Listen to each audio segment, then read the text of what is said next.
Welcome to Soft Sleep Tales, a place where gentle words and quiet stories guide you softly toward rest. Before we begin, allow yourself to settle into comfort. Find your place of ease, whether in bed or in a favorite chair. Let your breathing slow. If you wish, close your eyes and allow the weight of the day to loosen and fall away, like snow slipping from a winter branch.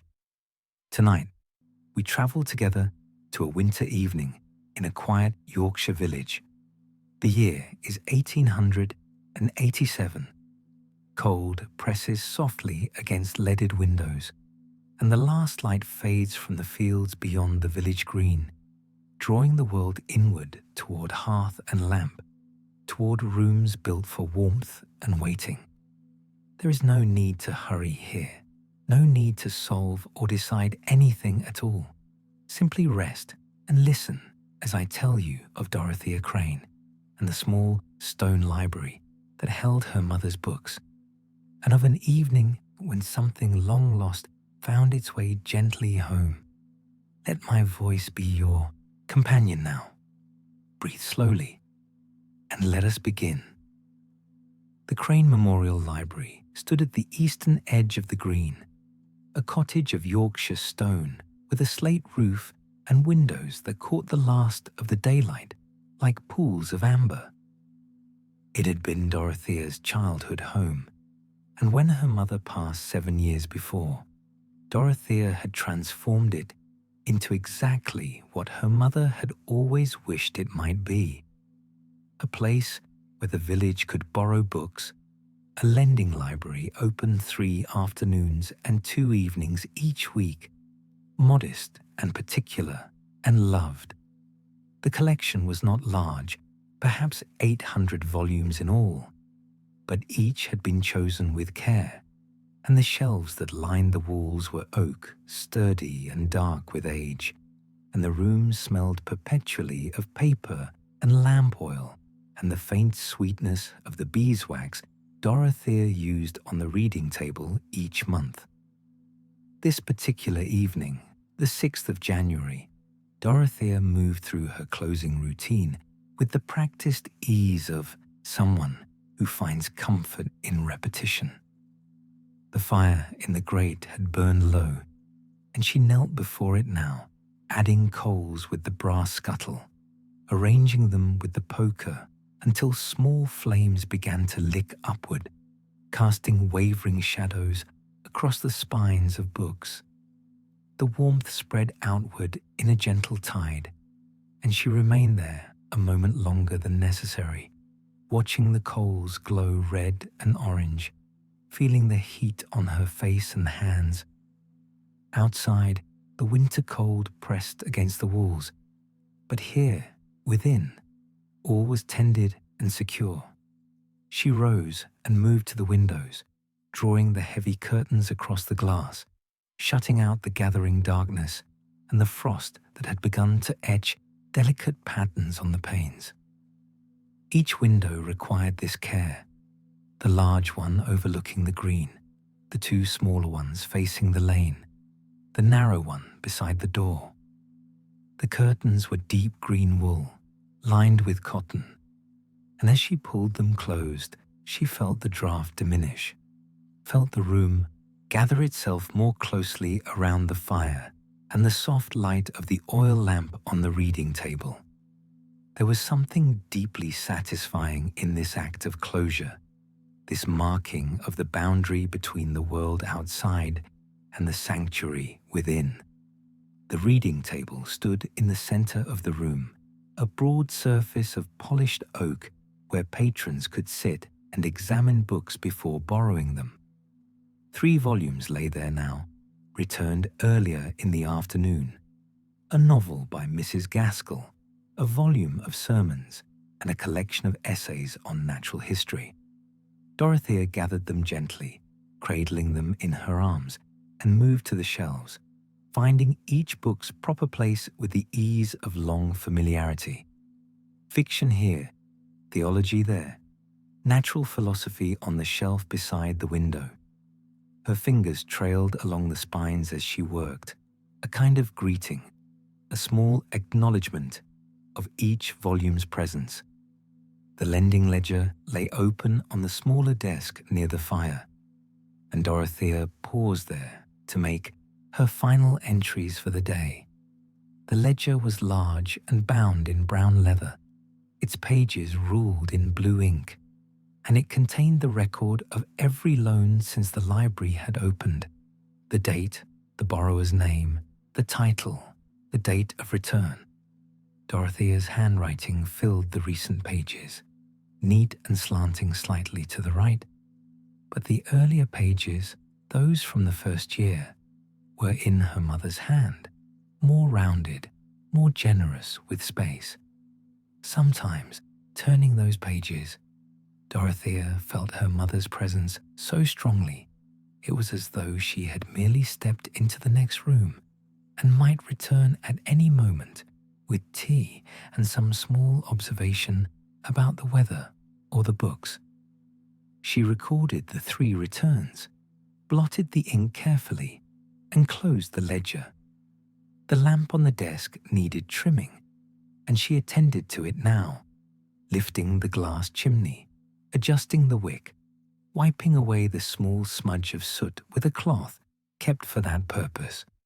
The flame steadied and brightened, and the circle of light around the desk expanded slightly, reaching toward the nearest shelves, illuminating the titles there: Tennyson, Wordsworth, Coleridge, the poets her mother had loved best. Dorothea was 34, unmarried, and content with the shape her life had taken. She was tall and slender, with dark hair she wore in a simple knot at the nape of her neck, and grey eyes that held a quality of attentive stillness. She dressed plainly, favouring deep colours, burgundy, navy, charcoal, and she moved through the world with a quiet competence that others found reassuring.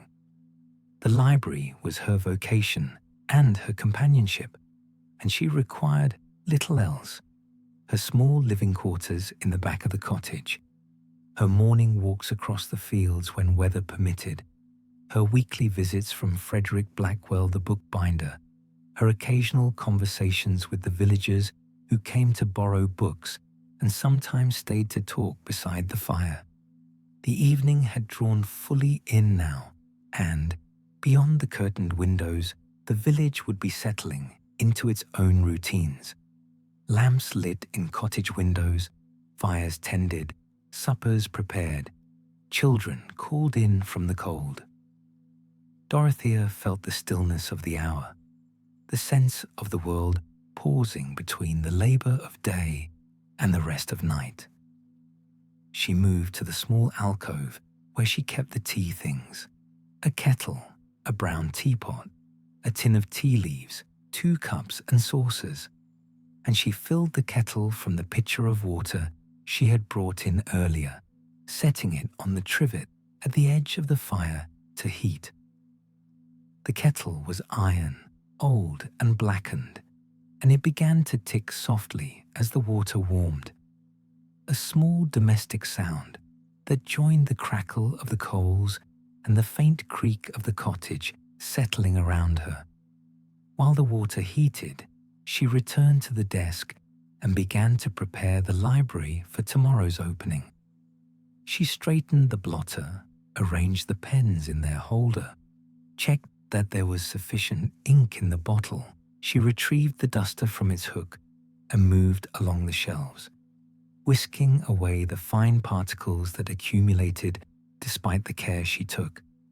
Dust motes danced in the lamplight, visible for a moment before dispersing, and she worked methodically, shelf by shelf, her movements slow and deliberate, almost meditative. There was no hurry, no urgency, only the gentle tending of this space that mattered to her more than any other. The kettle began to sing, a low whistle that would grow louder if left unattended, and Dorothea returned to the alcove, lifting it from the trivet with a folded cloth, pouring the steaming water into the teapot over the leaves she had spooned in. The fragrance rose immediately, sharp and comforting, and she covered the pot with its cozy, a knitted thing in faded blue wool, to let the tea steep properly. In 5 minutes, it would be ready, and she would pour herself a cup and sit for a while beside the fire, perhaps with a book, perhaps with nothing at all, except the quiet and the warmth and the sense of everything in its place. She glanced around the room, checking once more that all was as it should be. The fire burned steadily, the lamps glowed softly, the books stood in their ordered rows, the curtains held back the cold. This was her haven, her mother's legacy, and she felt, as she did each evening, a deep gratitude for it, for this small corner of the world where pages turned and stories waited and people came seeking something.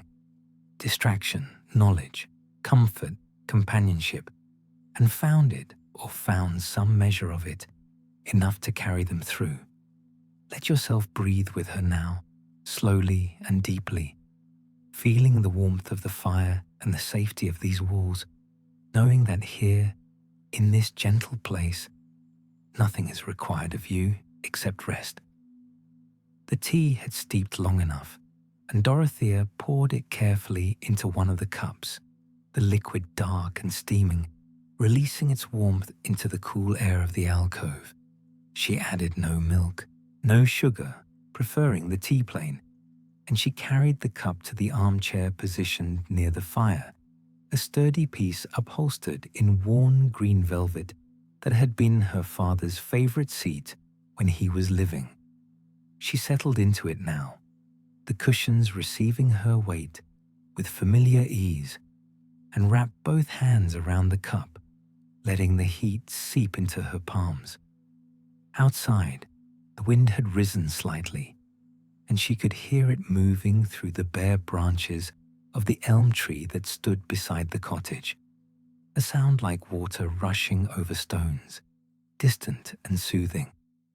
She had intended to sit quietly for a time, perhaps to drowse a little, before banking the fire and retiring to her rooms in the back. But her gaze fell upon the reading table, and she noticed, with a small start of surprise, that there was a fourth book there, one she had not seen when she collected the returns earlier. It lay slightly apart from where the others had been, nearer the edge of the table, and even from across the room she could see that it was old, the binding dark and worn. She rose, setting her teacup on the mantelpiece, and crossed to the table, curious and faintly puzzled, for she prided herself on noticing such things, and could not imagine how she had overlooked it. The book was a volume of Wordsworth's poetry, small and bound in deep blue cloth that had faded to grey along the spine and edges. It lay closed, and resting on top of it was a folded piece of paper, rough and cream-coloured, the kind used for ordinary correspondence. Dorothea picked up the note first, unfolding it carefully, and read the few lines written there in a hand that trembled slightly. The letters formed with evident effort. "Thank you for the loan. It brought me through dark years. I return it now with gratitude." There was no signature, no indication of who had written it, or when they had left it there. She set the note aside and lifted the book, turning it over in her hands, feeling the texture of the cloth, noting the wear along the corners, where hands had held it many times. She opened the cover and saw, written in faded brown ink on the flyleaf, her mother's name, Constance Crane, 1840. Her breath caught slightly. This had been her mother's book, one of her personal volumes, not part of the library's collection. Dorothea knew her mother's books well. Many of them lined the shelves now, integrated into the lending collection, but she did not recall this particular Wordsworth. did not remember seeing it among the volumes she had catalogued after her mother's death. She turned the pages slowly, carefully, and as she did so, something slipped from between them and fell onto the table. A bookmark, narrow and delicate, made of cream-coloured silk. It had been embroidered with a small robin, the stitches fine and precise, the bird rendered in rust red and brown thread, perched on a slender branch done in green. The silk had yellowed slightly with age, but was otherwise intact, and the embroidery remained bright and clear. Dorothea picked it up, holding it to the lamplight, admiring the workmanship, wondering who had made it and why it had been placed in this particular book. A knock at the door startled her from her examination, and she glanced toward the curtained windows, wondering who might be calling at this hour. The village kept early hours in winter, and it was past 7 o'clock now, well into the evening. She crossed to the door and opened it, letting in a gust of cold air and a young woman bundled in a wool cloak and carrying a cloth-covered basket. "Miss Crane, forgive me for the late hour," the young woman said, her cheeks flushed with cold. "I've brought the bread Mother promised you this morning, but the baking ran late, and I've only just finished my rounds."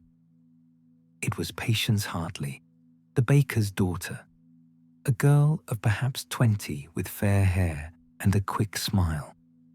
She came to the library occasionally to borrow novels, and she sometimes delivered bread to the cottage when her mother, who supplied Dorothea with her weekly loaf, was too busy to come herself. "Not at all, Patience. Come in out of the cold," Dorothea said, stepping aside to let the girl enter. Patience crossed the threshold quickly, setting the basket on the reading table and pulling back the cloth to reveal a round loaf, still faintly warm, its crust golden and dusted with flour. "There now, fresh this afternoon," Patience said, smiling. "Mother says to tell you she's sorry for the delay. Half the village wanted extra loaves today. I can't think why." She glanced around the library, as she always did, her eyes taking in the shelves and the fire and the lamps with evident pleasure. "Oh, but it's lovely in here, Miss Crane. So warm and peaceful. I sometimes think I should like to live in a library myself." Dorothea smiled. "It has its charm, certainly. Will you take a cup of tea before you go? You must be chilled through, walking about in this weather." Patience hesitated, clearly tempted, but then shook her head. "That's kind of you, miss, but I've still to get home and help Mother with the supper. She'll be wondering what's kept me." She glanced at the book and the note on the table, her curiosity evident but polite. "Have you had a return then? I didn't think you opened this evening." "I didn't," Dorothea said, glancing at the book. "It seems to have been left while I was occupied elsewhere in the cottage. A mystery, rather." "How intriguing," Patience said, her eyes brightening. "Like something from a novel. Well, I shan't keep you from puzzling it out. Good evening, Miss Crane, and thank you for the thought of tea." She wrapped her cloak more tightly around herself and slipped back out into the cold, pulling the door shut behind her. Dorothea stood for a moment, feeling the draft that had entered with the girl slowly dissipate as the fire's warmth reasserted itself. Then she returned to the table, to the book and the note and the silk bookmark, her mind turning over the few facts she had. The book had been her mother's. Someone had borrowed it, though there was no record of the loan in any ledger she knew of, and had kept it for what must have been many years, for the note spoke of dark years in the plural, and the book itself showed the wear of long use, and now it had been returned, anonymously, with gratitude and this beautiful embroidered bookmark that Dorothea did not recognize. She carried the book back to the desk and sat down, laying the bookmark beside it, positioning the lamp so that its light fell directly on both. She examined the bookmark more closely now, noting the tiny, even stitches, the careful shading that gave the robin dimension and life. This was not the work of a casual needleworker, but of someone skilled and patient, someone who cared deeply about the quality of what they made.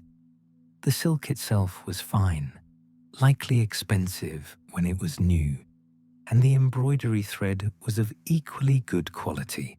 Whoever had made this had possessed both skill and resources, or at least access to good materials. Dorothea opened the Wordsworth again and paged through it slowly, looking for any other marks or notations that might offer a clue. She found none. The margins were clean, the pages unturned save for the natural aging of the paper. But as she neared the end of the volume, she came upon a poem that had been marked with a faint pencil line in the margin. She dwelt among the untrodden ways. She read it through, the familiar lines taking on new resonance in this context, and she felt a stirring of understanding, or the beginning of one, though she could not yet articulate what it was. The tea on the mantelpiece had grown cold, but she did not care. She sat at the desk as the fire crackled and the lamp glowed, turning the mystery over in her mind, feeling the weight of years pressing gently on this moment, on this book and this bookmark and this note, written in a trembling hand. The following morning arrived grey and still, with frost thick on the fields and the sky holding the promise of snow that might or might not come. Dorothea rose early, as was her habit, and after lighting the fire in the library and attending to her simple breakfast in the kitchen, she returned to the desk where she had left the Wordsworth volume and the silk bookmark the night before. Daylight, even the pale winter daylight that filtered through the leaded windows, offered a different quality of illumination than lamplight, and she examined both objects again with fresh eyes, hoping to discern some detail she might have missed in the evening's softer glow. The bookmark revealed little more by daylight than it had by lamplight. The robin remained finely wrought, the silk remained yellowed with age, the workmanship remained excellent. She held it flat on her palm, studying the back of the embroidery, and saw there the small knots and trailing threads that marked where the needleworker had begun and ended each section of stitching. These were neat and orderly, nothing careless or hurried, and she felt again that sense of care, of someone working slowly and deliberately to create something beautiful and lasting. The book itself offered more to consider in daylight. She examined the binding closely and saw that it had been repaired at some point, the spine reinforced with new thread, the end papers replaced with fresh stock that did not quite match the original. This was skilled work, the work of a professional bookbinder, and she wondered if her mother had commissioned the repair, or if it had been done more recently, during the years the book had been away. The pages themselves were in good condition despite their age, only slightly foxed at the edges, and the text remained clear and readable throughout. She turned again to the flyleaf, where her mother's name was written, and studied the inscription more carefully. The ink was brown and faded, the letters formed in the confident hand of a young woman, for her mother would have been only 23 in 1840 when she wrote her name there. Below the name, in smaller letters, were the words, "A gift from father, Christmas, 1840. Dorothea felt a pang of tenderness, thinking of her grandfather, long dead before she was born, choosing this book for his daughter, and of her mother treasuring it enough to mark it as a gift. But how had it come to be loaned out, and to whom, and why was there no record of the transaction in any ledger she could find? The library had only existed for 7 years since her mother's death, but her mother had been generous with her books throughout her life, often lending them to neighbors and friends. Perhaps this loan had occurred long ago, before Dorothea was born, or when she was very young and would not have known of it. The note spoke of dark years, which suggested a sustained period of difficulty, and the book's conditions suggested it had been read many times, turned to again and again, for comfort or solace. Dorothea rose from the desk and moved to the cabinet where she kept the library's administrative records, ledgers, correspondence, receipts, and other documents accumulated over the 7 years of the library's operation. But she knew these would not help her, for they recorded only the library's official transactions, not her mother's personal loans from decades past. What she needed, if it existed at all, was some record her mother might have kept of books she had lent privately, some list or notation that would give a name to go with this returned volume.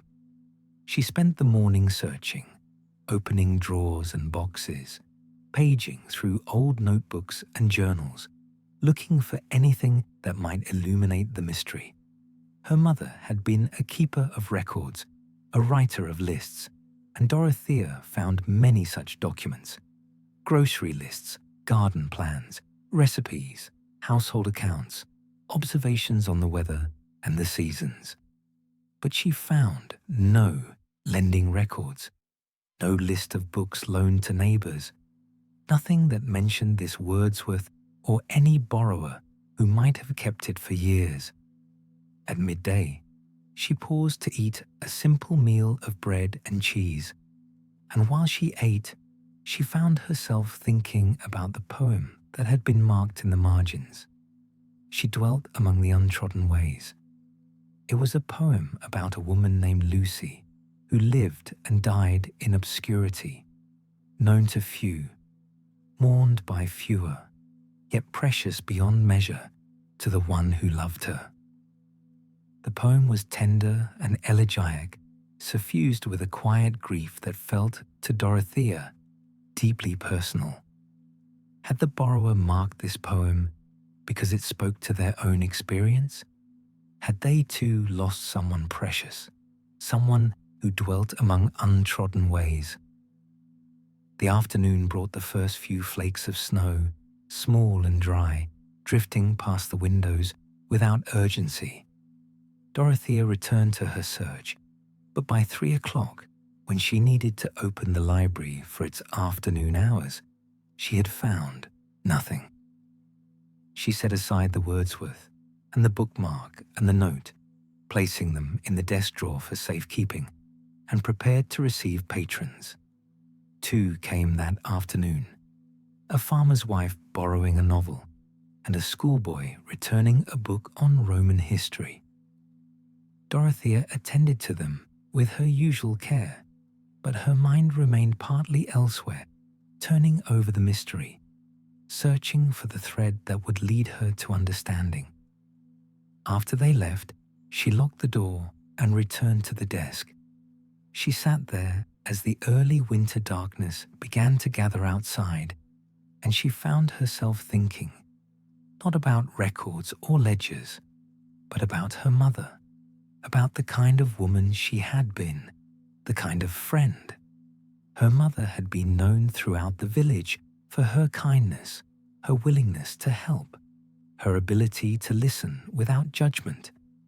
People had come to her with troubles, with questions, with sorrows, and she had received them all with the same patient attention. If someone had needed a book, needed the comfort of poetry during dark years, her mother would have given it gladly, without thought of record or return. Dorothea drew the Wordsworth from the drawer and opened it again. Not to the marked poem this time, but to the beginning, to the title page.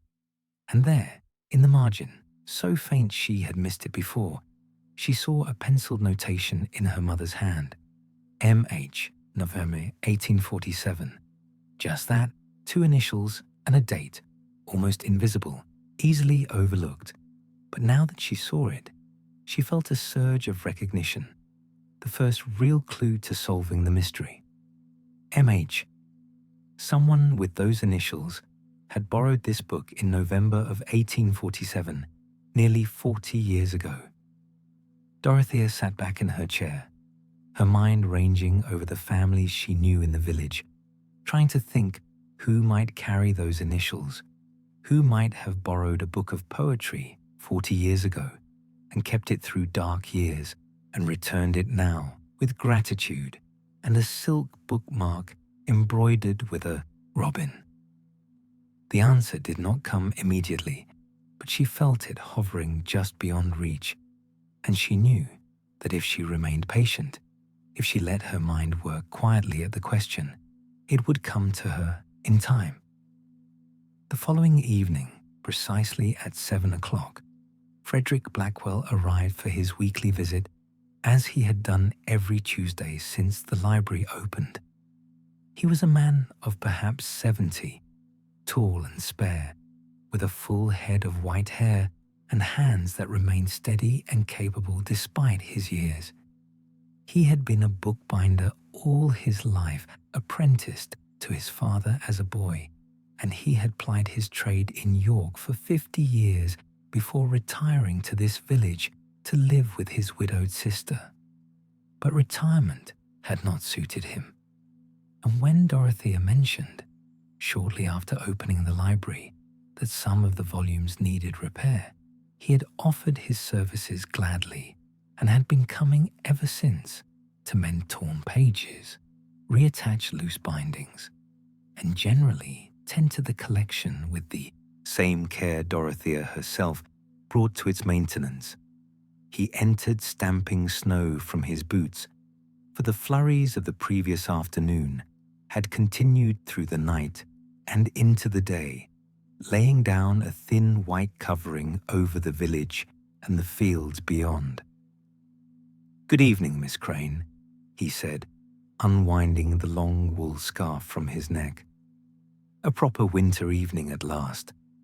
I was beginning to think we'd have none this year."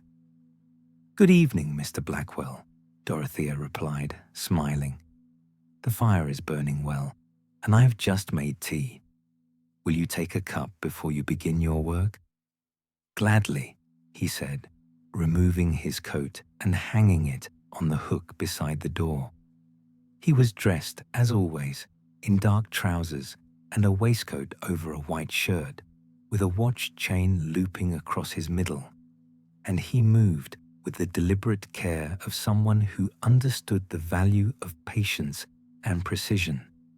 He settled into the chair opposite Dorothea's at the small table near the fire, and she poured tea for both of them, the ritual familiar and comfortable.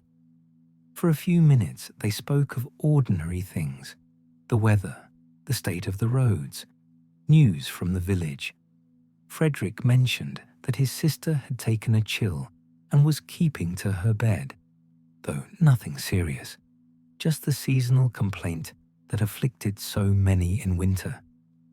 Dorothea expressed her concern and offered to bring a jar of the honey she kept for such purposes. Frederick thanked her and said his sister would be grateful. Then, because she had been thinking of little else for 2 days, Dorothea said, "Mr. Blackwell, I wonder if I might show you something and ask your opinion." She rose and retrieved the Wordsworth from the desk drawer, along with the silk bookmark and the note, and brought them to the table, laying them before him in the lamplight. Frederick set down his teacup and took up the book, examining it with the practiced eye of one who had handled thousands of volumes. He opened the cover, noted the inscription, turned the pages carefully, assessing the condition and the repairs that had been made to the binding. Then he examined the bookmark, holding it close to the lamp. And finally, he read the note, his expression thoughtful. "This is fine work," he said, indicating the bookmark. "The embroidery, I mean. Not the work of an amateur. Someone skilled made this, and recently too, or it's been well preserved. The silk hasn't deteriorated the way it would if it had been exposed to light and air for 40 years. He set the bookmark down gently. As for the book, it's been well cared for despite its age. The binding repair is professional, I'd say done within the last 20 years or so. And this note," he picked up the paper again, studying the handwriting. "Written by an elderly hand, I think, or someone unwell. The tremor is consistent throughout." Dorothea nodded. "The book was my mother's, a gift from her father. I found it on the returns table 2 evenings ago, though I did not see who left it. There's no record of its loan in any ledger I can find, but I discovered a notation in the margin in my mother's hand. M.H. Nova, 1847. I believe it was lent privately many years ago and has only now been returned." Frederick's eyebrows rose slightly. 40 years, he murmured. "That's a long loan indeed. And yet the note speaks of gratitude, not apology. Whoever borrowed it felt the book was a gift, a lifeline perhaps, during difficult times." He paused, thinking. "M.H. Do you have any notion who that might be?" "I've been puzzling over it," Dorothea admitted. "The initials are not uncommon, and 40 years is a long time. People have died, moved away, married, and changed their names. I've thought of several possibilities, but none feel quite right." Frederick sipped his tea, his gaze distant. "You know," he said after a moment, "I've often thought that books remember the people who read them, even if we don't. There's something that passes between a book and its reader, especially a book of poetry read during dark times. It becomes more than ink and paper. It becomes a companion, a confidant." He looked at Dorothea with gentle eyes. "I had such a book once, during the worst time of my life, when my wife was dying, and I didn't know how I would bear it. It was a small volume of George Herbert's poetry, borrowed from a neighbor, and I read it every night, sitting beside her bed. The words didn't change anything, didn't make her well, but they held me together when I thought I might fall apart entirely." His voice had grown quiet, and Dorothea felt the weight of his grief, still present after all these years. "Did you return the book?" she asked gently. "Eventually," he said, "but not for a long time, years. And when I did, I couldn't bring myself to simply hand it back as though it were any ordinary book. I had a new copy made, a fine binding, and gave that to the neighbor, and kept the original for myself. I have it still, on my bedside table. I rarely read it now, but I like knowing it's there." They sat in silence for a moment, the fire crackling softly, the snow ticking against the windows. Then Frederick said, "If I might make a suggestion, Miss Crane, you could consult the parish records, births, deaths, marriages. They would tell you who in the village carried those initials in 1847. It's not a complete answer, but it might narrow the field. That's a wise thought, Dorothea said. I should have considered it myself. I'll visit the vicarage tomorrow and ask to examine the records. Frederick smiled. I think whoever returned this book wanted you to know their story. Else, why include the bookmark? Why write the note at all? They've left you clues, Miss Crane. You need only follow them. He finished his tea and rose to begin his evening's work, selecting several volumes from the shelf that needed minor repairs and carrying them to the reading table where he spread out his tools: needles, thread, glue, strips of cloth, small weights. Dorothea watched him for a moment. This kind man who understood the relationship between people and books, between loss and comfort, and she felt grateful for his presence, for the wisdom he carried so lightly. Wednesday dawned clear and cold, the snow of the previous days lying crisp and undisturbed across the village green.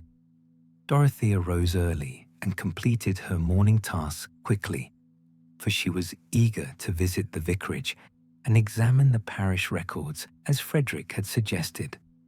The library would not open until the afternoon, and she had the morning free to pursue this errand. She dressed warmly, wrapping herself in her wool cloak and pulling on sturdy boots lined with felt, and she set out across the green just as the church clock struck 9. The vicarage stood beside the church, a handsome brick building with tall windows and a front garden that in summer bloomed with roses, but now lay dormant under snow. The vicar, Reverend Thomas Ashton, was a scholarly man in his 50s who maintained the parish records with meticulous care and was known to be welcoming to anyone who wished to consult them for genealogical or historical purposes. Dorothea had visited several times over the years, researching questions for patrons or simply satisfying her own curiosity about village history, and she knew she would be received kindly. The vicar's housekeeper, Mrs. Cole, answered the door and showed Dorothea into the study, a comfortable room lined with books and warmed by a good fire. Reverend Ashton rose from his desk to greet her, a tall man with greying hair and the slightly abstracted air of someone whose mind is often occupied with matters theological or historical. Miss Crane, what a pleasure, he said, shaking her hand warmly. I hope you've come with an interesting question for me. I do enjoy a bit of historical investigation, especially on a quiet morning like this. Dorothea explained her mission. She was trying to identify someone with the initials M.H., who would have been living in the village in November of 1847, likely a woman who had borrowed a book of poetry from her mother and kept it for many years. Reverend Ashton's eyes lit with interest, and he immediately began pulling volumes from his shelves. The leather-bound registers that contained the parish records dating back 200 years. They settled at the large table in the center of the study, and the vicar opened the registers for the 1840s, turning pages carefully until he found the entries for 1847. Let us see, he murmured, running his finger down columns of names. Births, marriages, deaths, they're all here, mixed together chronologically. We're looking for someone with the initials M.H. residing in the village in November of that year. They worked together, reading through entries, noting names. It was slow, pleasant work, and Dorothea found herself drawn into the rhythm of it, the parade of names and dates that marked the great events of ordinary lives. There were several possibilities. Mary Hodge, who was married in 1846 and presumably still lived in the village the following year. Margaret Hughes, who appeared as a witness on a baptismal record, Martha Hartley, who buried her husband in March of 1847 and was listed with 2 small children. That one, Dorothea said, her finger stopping on Martha Hartley's name. A widow in 1847 with young children. That would constitute dark years, surely. Reverend Ashton nodded thoughtfully. Martha Hartley, yes? I know that name, though not the woman herself. This would have been well before my time here. But I believe the family is still in the village. Let me check the more recent records. He pulled another volume from the shelf and paged through it. Ah, yes. Martha Hartley, still living. She resides at the almshouse on Church Lane. She must be quite elderly now. Let's see. If she was widowed in her 20s, she would be over 70 at present. Dorothea felt a small thrill of recognition. The almshouse on Church Lane was a modest establishment maintained by the parish for elderly residents without means, a collection of 6 small cottages grouped around a shared garden. She had delivered books there occasionally, lending volumes to residents who could no longer walk to the library, and she knew the place to be clean and well kept, if spare. I think I should like to visit her, Dorothea said quietly. If this is indeed the person who borrowed the book, I should like to return the bookmark to her and perhaps learn the story behind it. A kind thought, Reverend Ashton said. Martha Hartley is well regarded in the village, from what I understand. She lived a difficult life but bore it with dignity. I think she would welcome your visit. He closed the registers and returned them to the shelves. I hope you find the answers you're seeking, Miss Crane, and do let me know how the story ends. I confess I'm quite curious myself. Dorothea thanked him and took her leave, stepping back out into the cold morning. She did not go directly to the almshouse, however, for she wanted to give herself time to think about how to approach Martha Hartley, what to say, how to honor the gravity of what had clearly been a significant gesture in returning the book after so many years. Instead, she walked slowly back to the library, her mind turning over what she had learned. The afternoon hours at the library passed quietly. 3 patrons came to borrow books, and Dorothea attended to them with her usual care. But part of her attention remained on the Wordsworth volume in the desk drawer and the silk bookmark with its embroidered robin. She found herself thinking about Martha Hartley's husband dying in March of 1847, leaving her with small children and no means of support. Dark years indeed. And in November of that year, 8 months after her loss, she had borrowed a book of poetry from Constance Crane. Or perhaps Constance had offered it, sensing the young widow's need for something to hold on to, some beauty and comfort in the midst of grief. When the last patron left and Dorothea locked the door for the evening, she returned to the desk and took out the book once more. She turned to the marked poem. She dwelt among the untrodden ways, and read it again, slowly, letting the words settle in her mind. The poem spoke of a woman who lived obscurely, who died with few to mourn her, and yet who was the world entire to the one who loved her. Perhaps Martha Hartley had marked this poem thinking of her husband, of a love known only to the 2 of them, precious beyond measure despite its obscurity. Dorothea closed the book gently and sat for a long time in the lamplight, watching the fire burn down, feeling the quietness of the library settle around her. She thought of her own mother, of the kindness she had shown to Martha Hartley all those years ago, of the small act of lending a book that had meant so much, had done so much good. Her mother had been gone 7 years now, but her kindness continued, rippling outward through time, touching lives in ways she could never have known. Tomorrow, Dorothea decided, she would visit the almshouse and speak with Martha Hartley. She would bring the bookmark and the book, and she would listen to whatever story the elderly woman wished to tell. It felt important, necessary, as though she owed this not only to Martha, but to her mother's memory, to the continuity of kindness that flowed from one generation to the next. She rose and attended to the evening's closing tasks, banking the fire, trimming the lamps, drawing the curtains. Each action was familiar, meditative, a way of marking the boundary between the day's activity and the night's rest.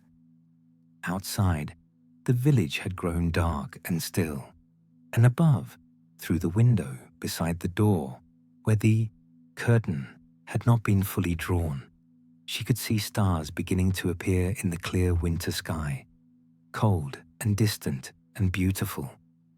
Thursday afternoon found Dorothea walking along Church Lane toward the almshouse, the Wordsworth volume wrapped carefully in brown paper and tucked under her arm, the silk bookmark folded in her pocket.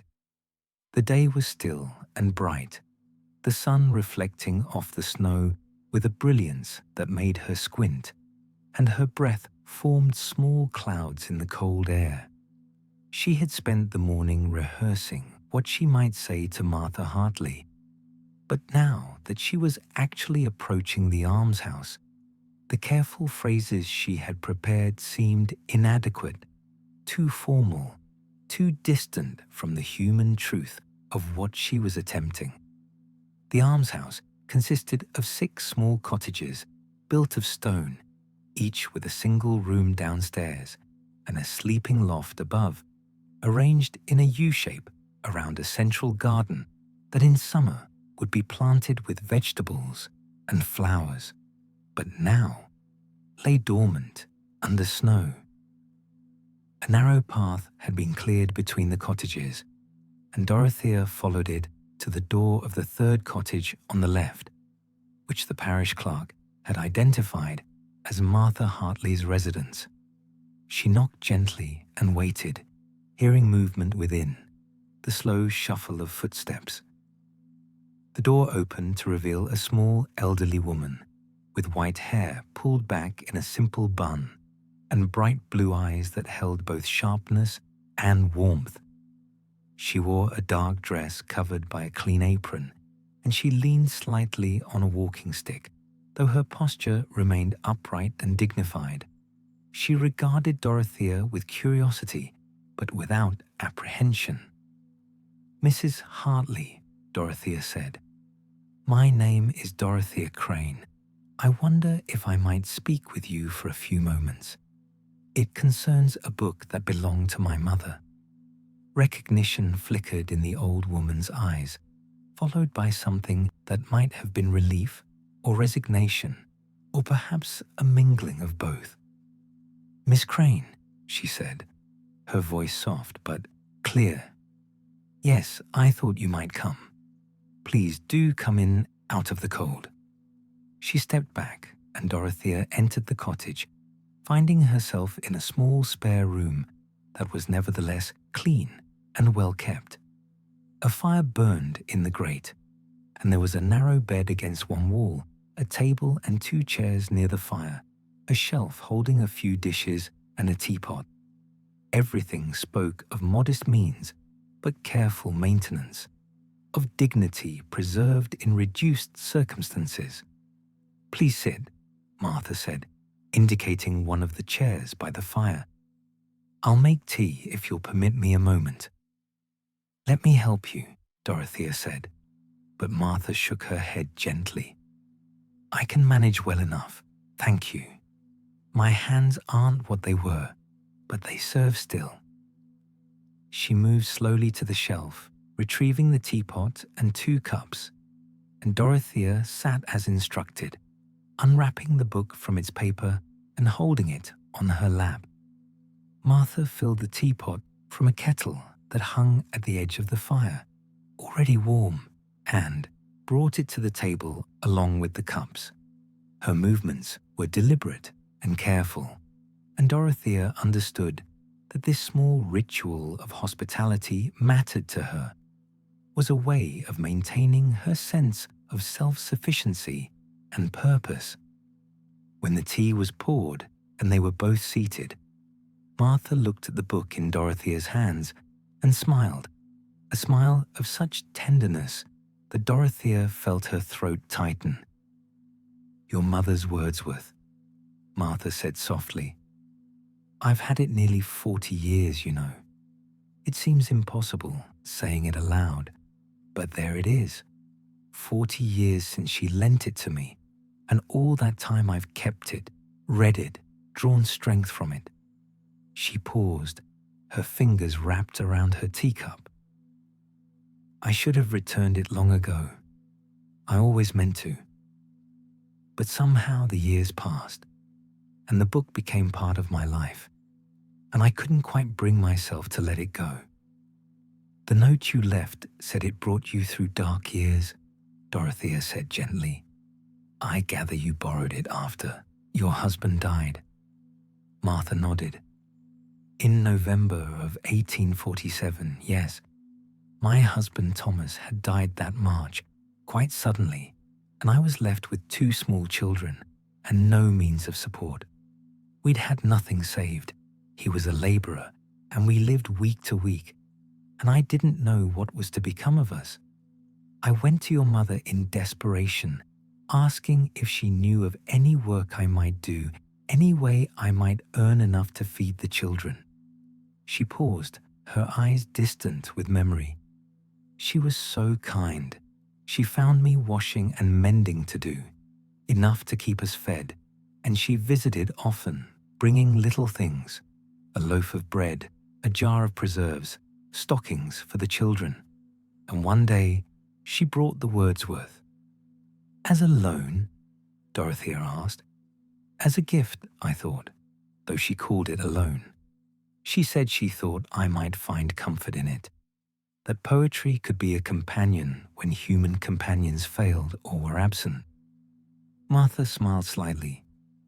"I hadn't much education, you understand. I could read, but I'd never read poetry before. I thought it would be beyond me. But I opened the book that first night after the children were asleep, and I found I could understand it after all. Not every word, perhaps, but the heart of it, the feeling behind the words." She set down her teacup and folded her hands in her lap. "There was one poem in particular that spoke to me, about a woman named Lucy who lived and died in obscurity. It made me think of my Thomas, of our life together that no one else really knew or valued, but that had been everything to me.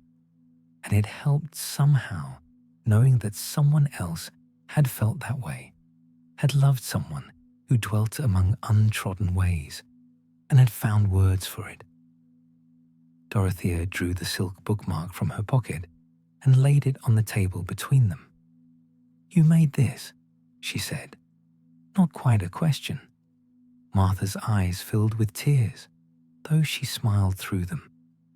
"Yes, many years later, when my children were grown, and I had a little time and a little money for such things, I wanted to make something beautiful to put in the book, something that would show your mother, or you if she was gone, how much the loan had meant.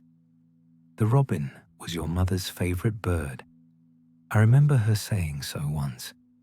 She loved to hear them singing in the garden."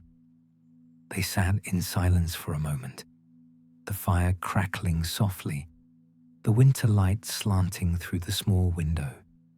Then Dorothea said, "Why did you return the book now, after all these years?" Martha's expression grew thoughtful. "I'm 73, Miss Crane, and my health isn't what it was. I've been thinking about what I'll leave behind when I'm gone, what needs to be set right.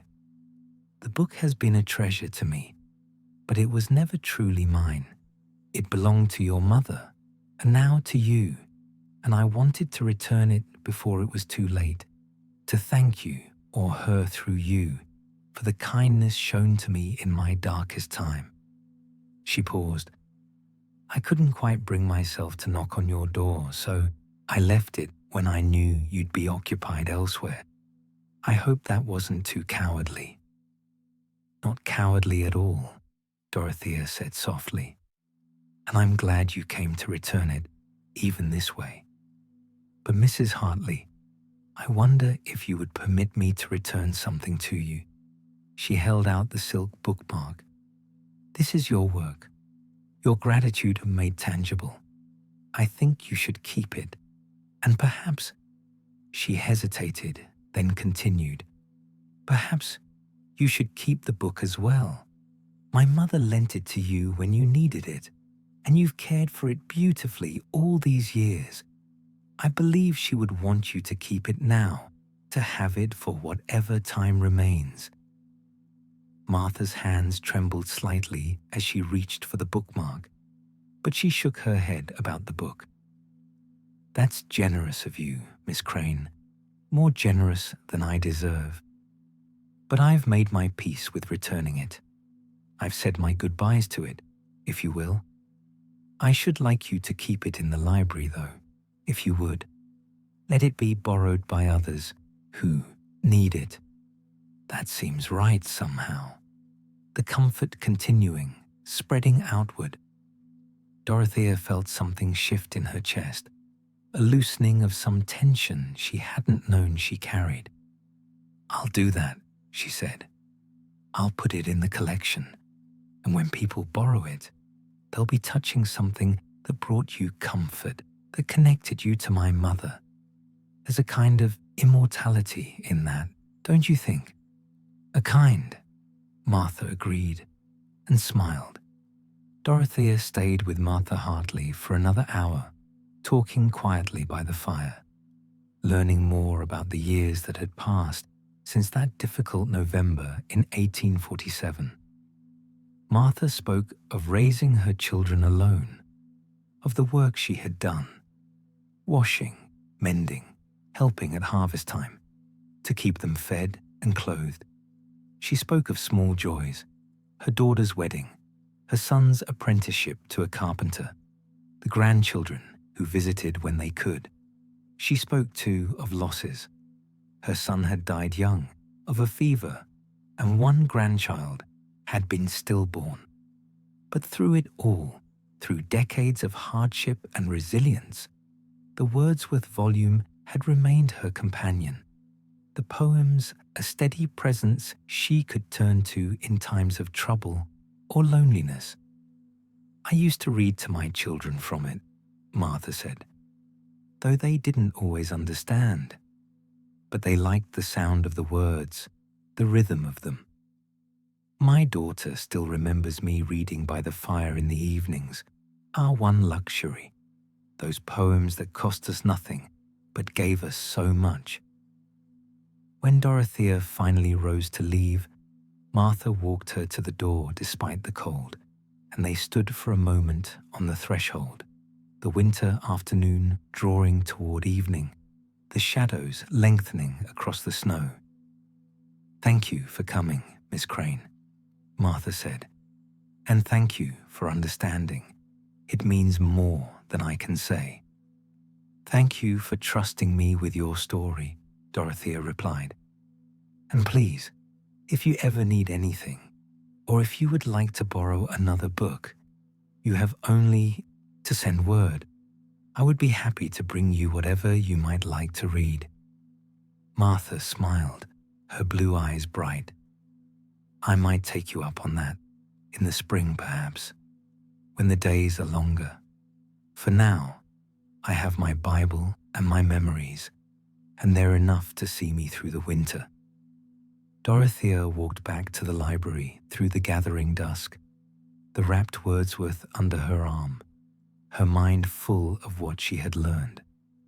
The village was quiet, smoke rising from chimneys, lamplight beginning to glow in windows, the whole landscape settling into its evening rhythms. She felt a deep sense of satisfaction, not because she had solved a mystery, though she had, but because she had been able to honor both Martha Hartley's courage in returning the book and her mother's kindness in lending it all those years ago. When she reached the library, she lit the lamps and built up the fire, and then she sat at the desk with the Wordsworth volume before her. She would need to create a proper record of it for the collection, to catalogue it and mark it as available for loan. But first, she wanted simply to hold it and think about all the lives it had touched. Her grandfather giving it to her mother at Christmas in 1840, her mother reading it and treasuring it and then lending it to a grieving widow, Martha Hartley finding solace in its pages through 40 years of struggle and survival, and now herself returning it to circulation so that others might find in it whatever they needed. She opened the book to the flyleaf and considered what to write there, some notation that would mark this history without overwhelming the page. Finally, in pencil, in small letters below her mother's name and her grandfather's gift inscription, she wrote, "Lenta M.H. November 1847. Returned with gratitude, John. 1887. May it continue to comfort all who need it." Then she closed the book gently and set it aside. The evening stretched before her, peaceful and undemanding. She had no patrons, expected no pressing tasks, only the quiet company of the library and the books and the fire. She made herself a simple supper of bread and cheese and the last of the soup from the previous day, and she ate it slowly at the small table near the fire, savoring the warmth and the stillness. Outside, full darkness had fallen, and when she rose to draw the curtains more fully closed, she saw through the window that snow had begun to fall again, small flakes drifting down through the lamplight, covering the world in a fresh layer of white. She returned to the desk and began the work of cataloguing the Wordsworth, entering it in the ledger with its title and publication details, assigning it a place on the poetry shelf between Tennyson and Coleridge. The familiar task soothed her, the neat columns of the ledger, the careful formation of each letter, the satisfaction of recording and ordering and making available. When she had finished, she rose and carried the book to its designated shelf, sliding it into place among the other volumes of poetry, where it belonged and where it would wait for the next reader who needed it. She stood before the shelf for a moment, her hand resting lightly on the spine of the Wordsworth, and she thought about continuity, about the way kindness and beauty moved through time, passed from hand to hand, generation to generation, never diminished, always renewing. Her mother had understood this, had lived it, and now Dorothea was carrying it forward, tending the library her mother had wished for, creating a place where the village could come seeking comfort or knowledge, or simply the companionship of books. The fire needed tending, and she knelt before it, adding coal, arranging the pieces so they would burn slowly through the evening.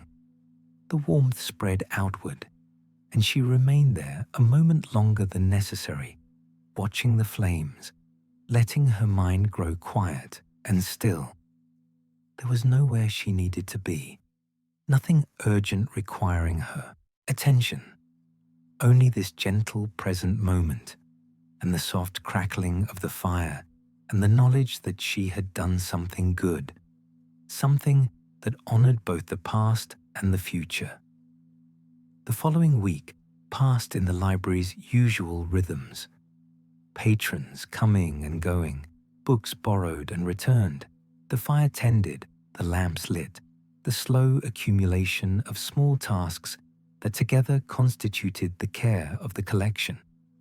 Dorothea found herself glancing often at the poetry shelf, at the Wordsworth volume standing among its companions, and each time she felt a quiet satisfaction, a sense of something completed and continuing simultaneously.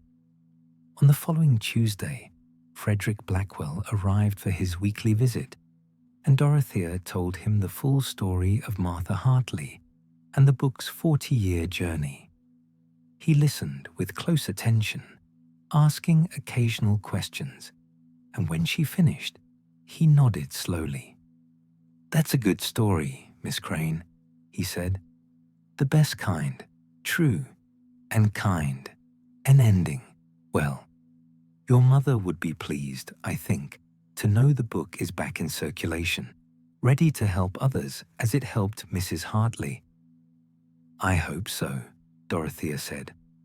"I like to think she would approve." Frederick worked that evening on repairing a damaged copy of Robinson Crusoe, and Dorothea sat nearby with her own book, a novel she'd been meaning to read for months, but had only now found time for.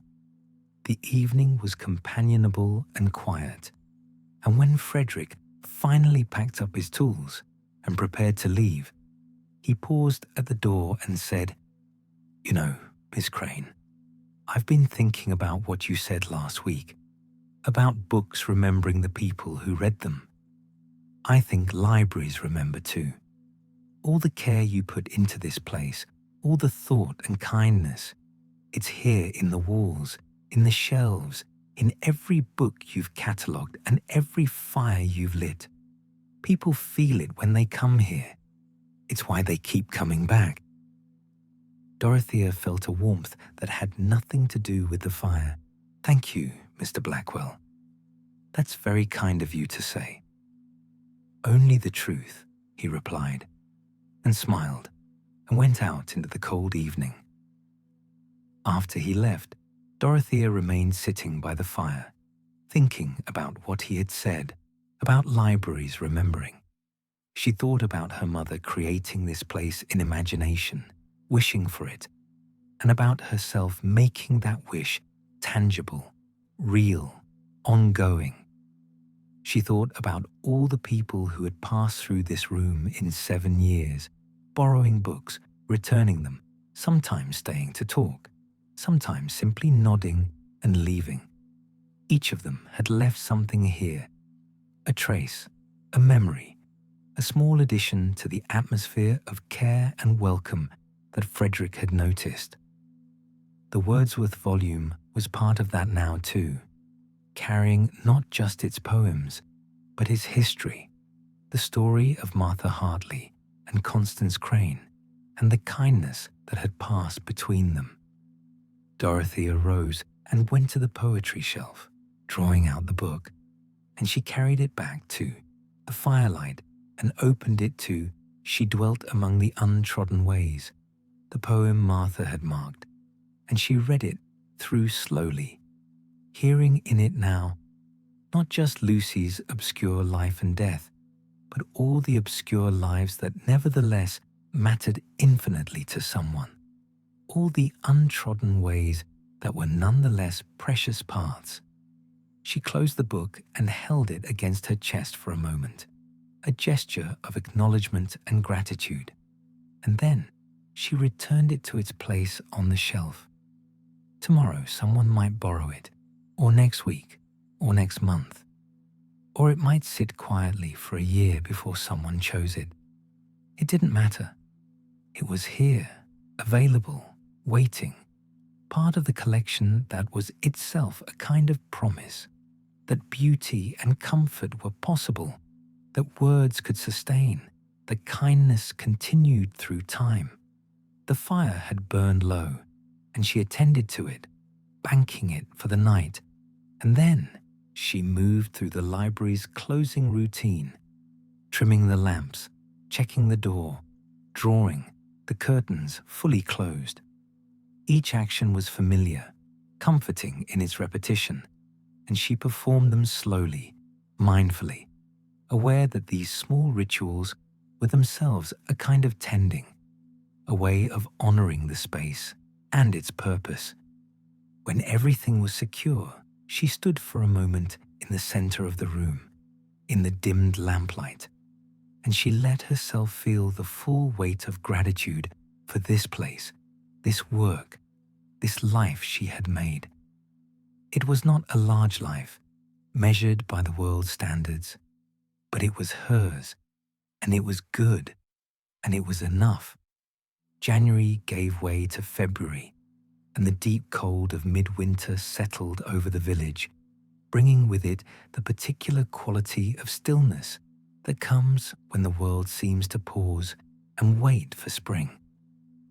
The library remained a haven against the cold, its fire always burning, its lamps always lit during opening hours, and Dorothea moved through these weeks with a deep sense of contentment, tending to patrons and books with equal care.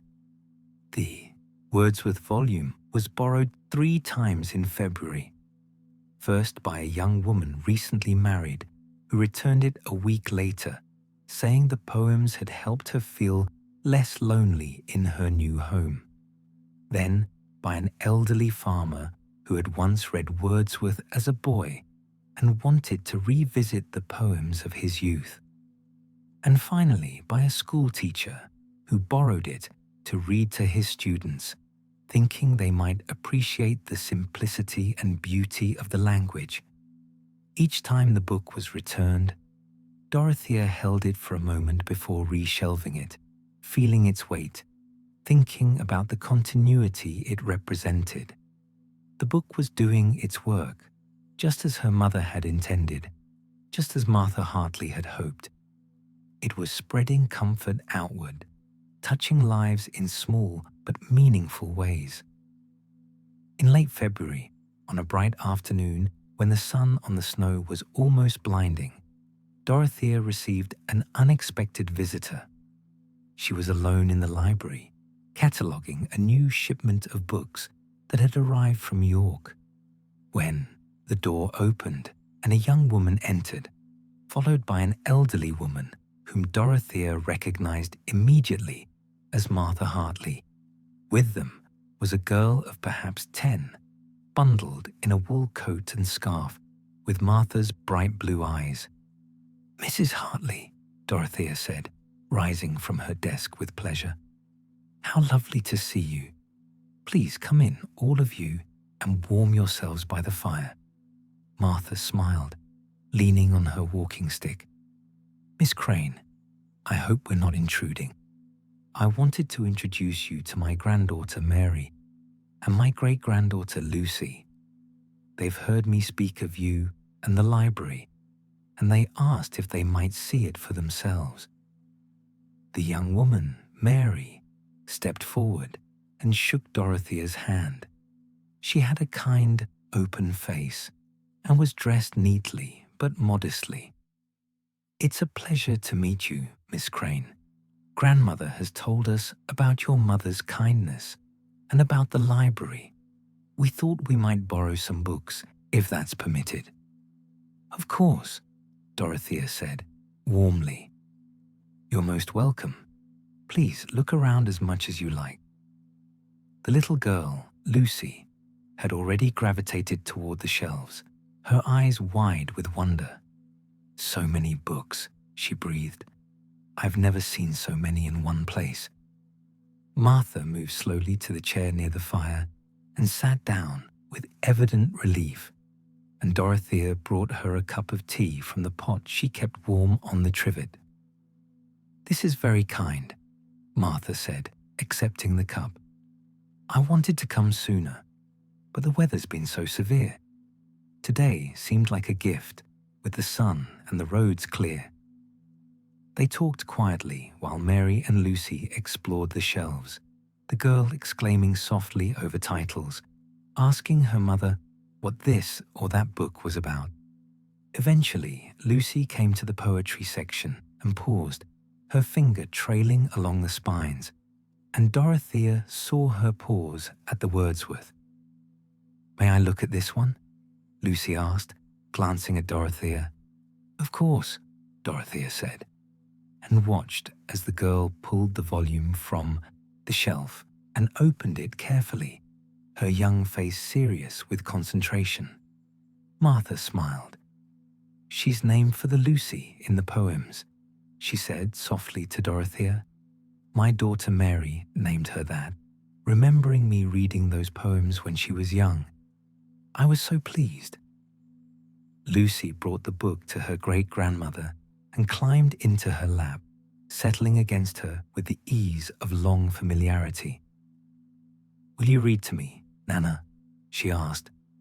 "If Miss Crane doesn't mind," Martha said, looking at Dorothea. "Please do," Dorothea said, her throat tight with unexpected emotion. Martha opened the book too. She dwelt among the untrodden ways and began to read aloud, her voice soft but clear, the words falling into the quiet room like gentle rain. Lucy listened intently, her head against her great-grandmother's shoulder, and Mary stood nearby, one hand resting lightly on the back of the chair. Dorothea remained at her desk, not wanting to intrude on the intimacy of the moment, but unable to look away. When Martha finished reading, there was a moment of perfect stillness, and then Lucy said, "That's a sad poem, Nana." "Yes," Martha said gently, "but it's beautiful too, don't you think? And sometimes beautiful, sad things help us feel less alone with our own sadness." Lucy considered this gravely, then nodded. "May we borrow this book?" "You may," Dorothea said, coming forward, "and any others you'd like." They chose 3 books in total, the Wordsworth for Lucy, a novel for Mary, and a volume of household advice for Martha, who said with a smile that she was never too old to learn a new recipe or a better way to mend a stocking. Dorothea recorded the loans in her ledger, and as she wrote Martha Hartley in the borrower column next to the Wordsworth entry, she felt the circle completing itself, the gift her mother had given 40 years ago, continuing to give, generation to generation. When they prepared to leave, Martha paused at the door and took Dorothea's hand. "Thank you," she said simply, "for everything, for honoring the past, and for creating this place, and for letting my family be part of it." "The honor is mine," Dorothea said, and meant it absolutely. She watched from the window as the 3 of them made their way across the snowy green, Martha moving slowly with her stick, Lucy skipping ahead with the books wrapped in brown paper, Mary walking between them, linking the generations. The sunlight was beginning to fade, and soon she would need to light the lamps. But for now, she stood in the dimming light and watched them go, feeling a contentment so profound it was almost like sorrow, or perhaps it was joy so deep it resembled sorrow, or perhaps they were the same thing in the end, 2 faces of the same truth about love and loss and continuity. Evening came gently that day, the way it always did in winter, the light fading gradually from the sky until it was difficult to say exactly when day ended and night began. Dorothea lit the lamps in the library, their warm glow pushing back the darkness, creating circles of light that overlapped and merged, filling the room with a soft radiance. She had no patrons expected this evening, and she was glad of it, for she wanted only quiet and solitude, time to sit by the fire and let the events of the day settle into memory. She made herself a cup of tea and carried it to her chair near the fire, and she sat there as the room grew darker outside the lamp's reach, as the fire burned steadily, as the world beyond the windows disappeared into night. The village would be settling now into its evening routines, just as she was settling into hers. Lamps lit, fires tended, suppers eaten, the day's work complete. She thought about all the small repetitions that constituted a life, the daily tending, the weekly rhythms, the seasonal turns, and how they created not monotony, but a kind of music, a pattern that held meaning precisely because it repeated, because it could be counted on. The Wordsworth volume was gone from the shelf now, borrowed by Lucy Hartley for the next week or two, and Dorothea was glad of it. The book was doing what books should do, circulating, being read, offering comfort and beauty to whoever needed it. And when it was returned, it would go back on the shelf to wait for the next reader, and then the next, for as long as the pages held together and the words remained legible. That was the nature of a library, she thought. Not to possess books, but to steward them, to keep them safe and available, and ready to give what they had to give.